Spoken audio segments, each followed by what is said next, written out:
अस्सलामु अलैकुम वरहमतुल्लाहि वबरकातुहू। दोस्तों, एक जंग हुई है जिसको ग़ज़वा खंदक कहा जाता है।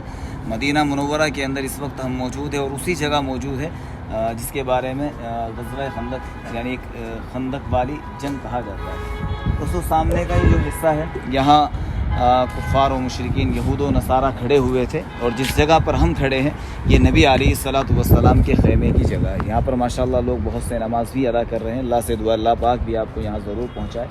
दोस्तों, ये वो जगह है, यहाँ 7 मस्जिदें हैं, 7 जगह मुख्तलिफ़ जगहों पर हज़रत सलमान फ़ारसी का, अल्लाह के रसूल का और दीगर सहाबा के ख़ैमे लगे हुए थे। 10,000 का लश्कर था, मुशरिकीन का, मुनाफिकीन का, यहूद व नसारा का, और वो सारे मिलकर अल्लाह के नबी पर हमला बोलने वाले थे।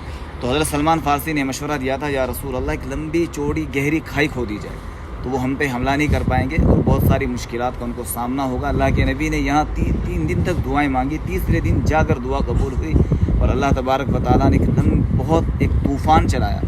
तूफ़ान की वजह से उनके ख़ैमे उखड़ गए और इस तरीके से अल्लाह पाक ने मुसलमानों को कामयाबी से हमकिनार फरमाया और मुसलमानों को अल्लाह के रसूल ने इस जगह से फ़तह की खुशखबरी सुनाई। एक बार और देख लीजिए, चारों तरफ के आप पहाड़ भी देख सकते हैं। कितना मुश्किल रहा होगा। यहाँ नबी अलैहिस्सलातु वस्सलाम के पेट पर पत्थर बंधे हुए थे और आप अलैहिस्सलातु वस्सलाम इस जगह पर सहाबा के साथ मिलकर खाई खोद रहे थे। देखिए दोस्तों, आज